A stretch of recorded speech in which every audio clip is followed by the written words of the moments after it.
रिंकू हर साल क्लास में फर्स्ट आती है। रिंकू अमीर घर की लड़की थी और गोरी थी। वो 10वीं क्लास में पढ़ती थी। उसके पास हर एक सब्जेक्ट के लिए अलग अलग ट्यूशन टीचर था और उसे इस बात का घमंड था। मुझसे कोई पंगा नहीं ले सकता है, मैं पढ़ाई लिखाई में सबसे अच्छी हूँ। उसी क्लास में पिंकी नाम की एक और लड़की थी। वो गरीब घर से थी और काली थी। इस वजह से उसे क्लास के बच्चे ताने मारते रहते थे, लेकिन पिंकी को पढ़ाई लिखाई में दिलचस्पी थी। वो हर रोज फर्स्ट बेंच पर ही बैठना चाहती थी, लेकिन रिंकू को ये बात पसंद नहीं थी। ये देखो, आ गई काली कलौटी, अब ये इसी बेंच पर आकर बैठेगी। रिंकू ने बेंच पर अपना बैग रख दिया। पिंकी उसके पास आई और बोली, रिंकू मुझे इस बेंच पर बैठना है। कैसे बैठेगी, यहाँ जगह नहीं है। तूने अपना बैग रख दिया है यहाँ, बैग हटा, ये बैग रखने की जगह थोड़ी है। तो जैसी काली कलौटी को तो स्कूल में एडमिशन ही नहीं मिलनी चाहिए, गरीब भिखारी कहीं की। फर्स्ट बेंच पर बैठने की औकात है। दोनों के बीच में झगड़ा चलने लगा। ये रोज का था, इसीलिए बाकी के स्टूडेंट्स ने ध्यान ही नहीं दिया। तभी क्लास में विवेक सर की एंट्री हुई। शांत हो जाओ बच्चों, अपनी अपनी जगह पर बैठ जाओ। विवेक सर को सब लोग पहली बार देख रहे थे, इसीलिए सभी चौंक गए और अपनी अपनी जगह पर बैठ गए। रिंकू ने बैग हटा लिया और पिंकी झट से उसके पास फर्स्ट बेंच पर बैठ गई। विवेक सर ने रिंकू और पिंकी से पूछा, गुड मॉर्निंग बच्चों, मेरा नाम विवेक है। आप सब मुझे विवेक सर कहकर पुकार सकते हो और मैं इस स्कूल में नया हूँ, आज ही मेरा पहला दिन है। विवेक यंग है। उसे देखकर रिंकू और पिंकी दोनों का दिल पिघल गया। वाह, सर कितने हैंडसम है। ए पिंकी, सर की तरफ आंख उठाकर भी मत देखना, सर मुझे पसंद आए हैं। तो क्या हुआ, सर मुझे भी पसंद आए हैं। हाँ, तुझ जैसी काली बदसूरत गरीब लड़की को सर भाव नहीं देंगे। दुनिया में सब लोग रंग और पैसा देखकर इंसान को नहीं परखते हैं। वैसा तुझे लगता है, विवेक सर ने दोनों से कहा। क्या बात है, झगड़ा क्यों कर रहे हो तुम दोनों? वो कुछ नहीं सर, ऐसे ही। अब हाँ सर, ऐसी कोई बात नहीं है। विवेक सर ने मैथ्स पढ़ाया और क्लास के बाद वो चले गए। स्कूल खत्म होने के बाद रिंकू अपनी गाड़ी से घर चली गई और पिंकी पैदल घर की ओर जाने लगी। लगता है विवेक सर से मुझे प्यार हो गया है, पति हो तो विवेक सर जैसा। उधर रिंकू भी पढ़ाई में मन नहीं लगा पा रही थी। उसकी माँ ने उसके हाथ में दूध का ग्लास दिया, लेकिन वो ग्लास गिरकर टूट गया। बेबी, ये क्या किया तुमने बेटा, ध्यान कहाँ है तुम्हारा? वो स्कूल में है माँ। स्कूल में? लेकिन अभी तो तुम घर पर हो ना बच्चा। हाँ माँ, लेकिन विवेक सर तो यहाँ नहीं है ना, मुझे विवेक सर से शादी करनी है। अगले दिन स्कूल में पहला क्लास रीना मैडम का था। रीना मैडम की उम्र विवेक सर जितनी ही थी। मैडम पढ़ा तो रही थी, लेकिन रिंकू और पिंकी का मन पढ़ाई में नहीं था। बच्चों, कल नए टीचर ने क्लास लिया है ना, कैसी लगी उनकी क्लास?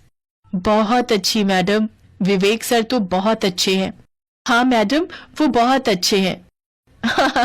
सच में वो अच्छे हैं, उन्हें ज्यादा परेशान मत करना। रीना मैडम की क्लास के बाद पिंकी और रिंकू में बहस शुरू हो गई। सुन पिंकी, विवेक सर सिर्फ मेरे हैं, सिर्फ मेरे। क्यों, तू गोरी है इसलिए? हाँ, और अमीर भी। ठीक है, तो फिर सच्चाई का पता कर ही लेते हैं। हम दोनों विवेक सर को मन की बात बताएंगे। ठीक है, आज ही बताएंगे। विवेक सर क्लास में आए और क्लास खत्म होने के बाद क्लास के बाहर पिंकी और रिंकू ने उन्हें रोक लिया और सब कुछ बता दिया। दोनों की बात सुनकर विवेक सर हंसने लगे। तुम दोनों अभी बच्ची हो, पढ़ाई लिखाई में ध्यान लगाओ। नहीं सर, आप बताओ हमें, आपको मैं ज्यादा पसंद हूँ या रिंकू? रिंकू मुझे ताना मारती रहती है।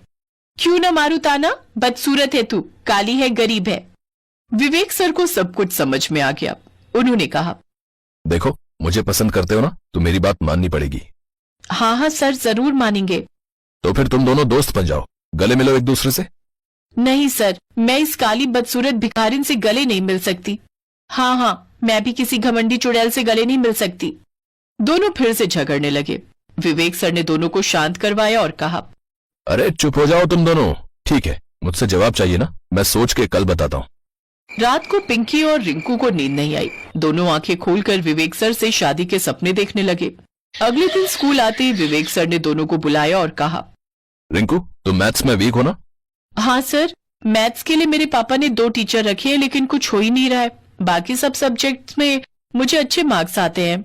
बहुत अच्छी बात है, लेकिन मैथ्स में अच्छे मार्क्स नहीं आएंगे तो 10वीं कक्षा में टॉप कैसे करोगी? और पिंकी, तुम इंग्लिश में वीक हो ना? हाँ सर, हमारे गांव में कोई भी इंग्लिश नहीं बोल पाता है, ट्यूशन लगाने का पैसा नहीं है, लेकिन मैं मैथ्स में बहुत अच्छी हूँ। समझ गया। सुनो, आज से तुम दोनों एक दूसरे को पढ़ाओगी। पिंकी, तुम रिंकू को मैथ्स पढ़ाओगी और रिंकू, तुम पिंकी को इंग्लिश पढ़ाओगी। लेकिन उससे क्या होगा सर? जो अच्छे से पढ़ा पाएगी मैं उसी का प्यार स्वीकार करूंगा, और उसका विचार साल के अंत में होगा। रिजल्ट से ही पता चल जाएगा कि किसने कितनी अच्छी तरह से दूसरे को ट्रेनिंग दी है। ठीक है? ठीक है सर, मैं रिंकू को मैथ्स पढ़ाने में जान लगा दूंगी। मैं भी पिंकी को पढ़ाने में जान लगा दूंगी सर। विवेक सर से शादी करने का सपना दोनों के सर चढ़ गया था। क्लास के बाद दोनों स्कूल में पढ़ने और पढ़ाने के लिए एक दूसरे के साथ बैठ गए, लेकिन छुट्टी के बाद स्कूल का गेट तो बंद हो जाता है। एक जगह तो चाहिए पढ़ने के लिए। एक काम करते हैं, तू मेरे साथ मेरे घर चल, वहां पढ़ाई कर लेंगे। ठीक है, लेकिन तू कल मेरे साथ मेरे घर जाएगी। ठीक है, पक्का। ऐसे ही एक दिन पिंकी के घर और एक दिन रिंकू के घर में दोनों पढ़ाई करने लगी। रिंकू पिंकी को इंग्लिश पढ़ाने लगी और पिंकी रिंकू को मैथ्स पढ़ाने लगी। विवेक सर के कहने पर दोनों मन लगाकर पढ़ते भी गए और ऐसे दोनों में दोस्ती हो गई। फाइनल एग्जाम के बाद दोनों रिजल्ट के लिए इंतजार करने लगे और रिजल्ट वाले दिन सुबह सुबह स्कूल पहुंच गए। हे भगवान, बस पिंकी को इंग्लिश में ज्यादा मार्क्स आ जाएं। हे भगवान, बस रिंकू को मैथ्स में ज्यादा मार्क्स आ जाएं। जिंदगी में पहली बार दोनों एक दूसरे के लिए प्रार्थना करने लगे और दोनों को इंग्लिश और मैथ में फुल मार्क्स मिले। दोनों खुश होकर एक दूसरे का हाथ पकड़कर विवेक सर के पास गई। सर, हम दोनों को फुल मार्क्स मिले हैं, हम दोनों बहुत खुश हैं। हाँ सर, अब तो बता दीजिए आपको हम में से कौन ज्यादा पसंद है? मुझे तो तुम दोनों पसंद हो, लेकिन एक स्टूडेंट के हिसाब से मुझे तो बस तुम दोनों में दोस्ती करवानी थी। पढ़ाई लिखाई से भी ज्यादा इंसान में इंसानियत और प्यार ही जरूरी है, और आज तुम दोनों वो सीख गई हो। इसीलिए मैं तुम्हें अपनी शादी में बुलाना चाहता हूँ। ये लो कार्ड। आपकी शादी? लेकिन किससे? तभी रीना मैडम सामने आई। मुझसे। हम दोनों शादी कर रहे हैं। तुम दोनों को दोस्त बनाने का ये आइडिया मैंने ही विवेक को दिया था। पिंकी और रिंकी को दोस्ती की अहमियत समझ में आई। आज वो दोनों दुखी नहीं थे, बल्कि बहुत खुश थे। एक साथ सज धज कर वो दोनों विवेक सर और रीना मैडम की शादी में गए और उसके बाद क्लास में हमेशा एक साथ फर्स्ट बेंच पर बैठने लगे। शादी के सपनों ने उन्हें असली प्यार और दोस्ती सिखा।